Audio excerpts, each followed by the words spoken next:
네, 안녕하세요. 역사학자 임용환입니다. 제가 원래 전공은 한국사인데 우연히 전쟁사로 끌려 들어와서 요즘은 또 세계전쟁사에 현대전쟁사까지, 그래서 지금 입술도 터지고 죽을 지경입니다. 한중일이 뭐 이렇게 얽힌 적은 과거에 뭐 삼국 통일할 때도 약간 있긴 했지만, 이런 어떤 거대 규모의 전쟁, 그리고 전략적 의미로 3개국이 얽힌 거는 임진왜란이 처음이었죠. 근데 중요한 거는 그렇게 만들어진 삼각구도가 지금까지도 온다는 거예요. 국제관계가 삼국이 얽혀서 만들어지는 구조, 이게 획을 나누게 되는데 굉장히 중요한 것이다. 그리고 각자 나라의 역사에서도 우리나라 조선 후기에 벌어지는 모든 구조는 임진왜란이 정말 촉발을 해서, 임진왜란 전과 후의 조선 역사는 아주 다르죠. 사회구조가.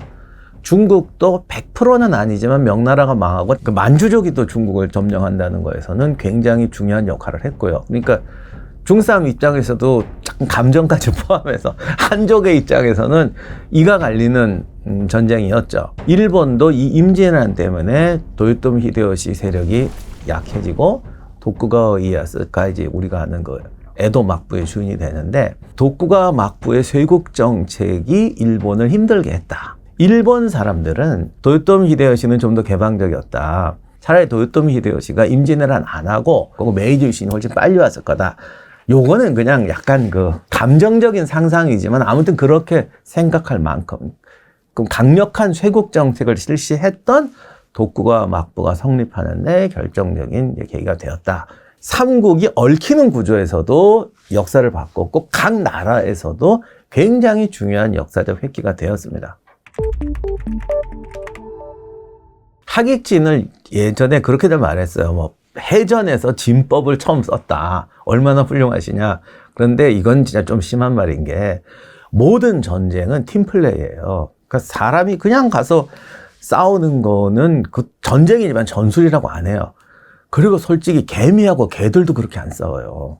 그러니까 땅에서 싸우든 바다에서 싸우든 심지어 하늘에서 싸우든 일단 어떤 군대가 싸운다면 팀플레이가 없을 수가 없고 그거를 조직화하는 전술이 안 나올 수가 없는 거죠. 그래서 해전에서도 원래 생길 때부터 팀플레이가 있습니다.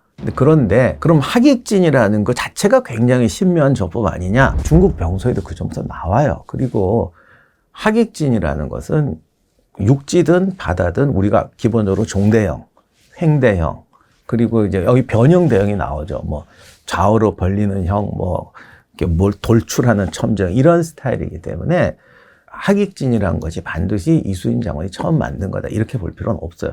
그리고 하객진이라는 것 자체는 그대로 전투에 임하는 게 아니에요. 기본 대형이기 때문에, 예를 들면 뭐 종대형을 저분이 처음 창설했다. 우리가 뭐 존경하겠습니까? 종대를 하든 횡대를 하든 그 정도 할 수 있는 거 아니야? 중요한 건 종대로 만든 군대가 어떻게 싸우느냐, 어떤 무장하고 어떤 포메이션으로 그걸 전투에 어떻게 응용하느냐, 이게 중요한 거죠. 그래서 하객진이라는 건 기본 대형이기 때문에 설사 최초로 창설하셨다 하더라도 그것만으로 의미를 부여할 수는 없다는 거예요. 근데 보통 영화에서 그렇지만 하객진을 펼쳐라 그러면 그게 쉽지는 않은데 펼치는 것으로 끝나는 거예요. 그리고 그것만 갖고 대단한 줄 아는데 실제로 그거는 그냥 시작일 뿐이고 그때부터 싸우는 게 중요한 거지. 예를 들면 나폴레옹 전쟁 때 보면 줄 쭉 서서 하잖아요. 걔도 그냥 횡대로 써도 그냥 쏘는 거 아니에요. 그거 쏘고 뭐 하는데도 디테일한 훈련이 굉장히 많습니다. 그래서 옛날에 축구할 때 4-2-4 이런 거 낡은 거야. 3백은 낡은 거야. 4백으로 해야 돼. 아니 뭐 4-2-3은 다 똑같은 거냐. 4백이 3백한테 이긴다, 그런 게 어딨냐. 3백, 4백이라도 그걸 얼마나 잘하느냐, 요거 어떻게 움직이느냐에 따라 그걸 연습하는 거지. 무슨 3백은 4백한테 이기고 4-3-3은 4-2-4한테 이기고 4-2-4는 5-2-4한테 이기고 이런 게 어딨냐는 거예요. 이 포메이션이라는 게 그거는 그냥 기본, 시작할 때의 기본, 그리고 그때 움직이는 걸 가지고 이제 실전이 만들어지기 때문에 하객진도 마찬가지입니다. 이거 만들어 놓은 게 중요한 게 아니라 팀 플레이를 해야 되거든요. 이게 어려운 거예요.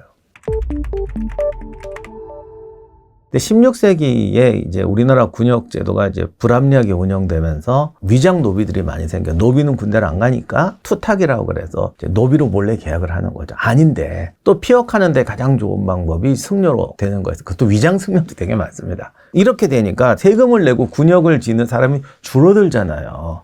이런 이유 때문에 나라 망한다 그랬는데, 전투가 끝나고 부상자 명단, 공적자를 볼 때 보면은 이제 출신이 있어요. 3분의 1씩이에요. 승려 3, 노비 3, 양인 3. 그러면 아무리 당시에 노비가 많다고 해도 승려나 노비가 3분의 1을 차지할 수는 없잖아요. 그런데도 군대에서 승려와 노비와 양민들이 비슷한 비율로 다친다는 건 이들이 더 열심히 싸우고 더 위험한 자리에서 용감하게 싸웠다는 거죠. 그리고 피역했기 때문에 행복하게 사는 게 아니라 피역의 대가로 차별과 멸시를 받는단 말이에요. 그거를 이제 각오하고 나라가 위기에 빠졌을 때 이들이 더 용감히 싸워줬다는 게 조선이 버틸 수 있었고 우리가 망하지 않았던 힘이라는 거죠.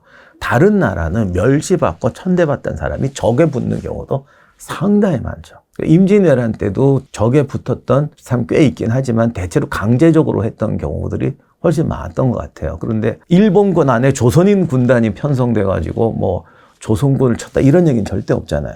승병들이 단체로 뭐 이렇게 일본군에 들어가서 승병연대를 만들어가지고 싸웠다 이런 얘기 전혀 없단 말이에요. 그러니까 우리가 조선시대를 얘기할 때 지금 신분제나 뭐 나라제도 얘기할 때 저도 역사하는 사람이니까 안 좋은 점을 많이 얘기를 하죠.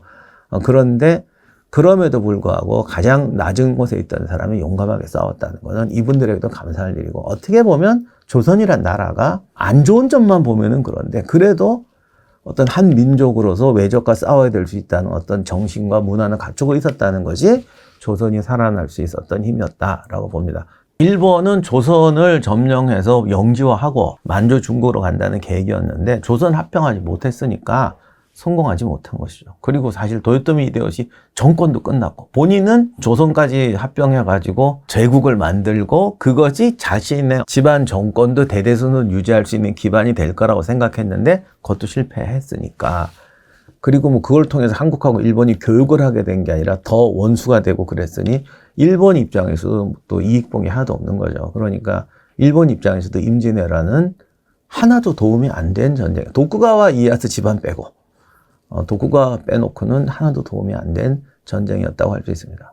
일단 이게 전쟁 전체를 이겼다 졌다라고 하는 거는 이게 학교에서도 한번 논쟁이 돼가지고 뭐 글도 나오고 그랬는데, 전투는 이겼다 졌다 얘기할 수가 있어요. 근데 전쟁은 이겼다 졌다라는 말은 여러 가지 의미로 쓰지 말자는 게 아니라 어떤 의미로 쓸 거냐에 따라 좀 달라집니다. 침략을 한 나라가 침략의 목적을 이루지 못하고 돌아갔다. 전투에서 백전백승을 했어요. 그래도 목적을 이루지 못하고 돌아갔다 그러면 이기지 못하거나 진 거라고 할 수도 있죠. 중요한 건 상대방이 원했던 목적을 달성했느냐 못했느냐. 이제 우리 입장에서는 이겼다고 즐거운 게 아니라 이겼는데 팔 하나를 잃고 이겼느냐, 내 인생을 잃어버리고 이겼느냐, 내 자손 3대의 인생을 잃어버리고 이겼느냐, 상대방이 무엇을 얻었고 무엇을 얻지 못했는가, 우리는 무엇을 얻었고 무엇을 잃었고 무엇을 잃지 않았는가, 이런 식으로 접근하는 것이 올바른 역사적 사고입니다.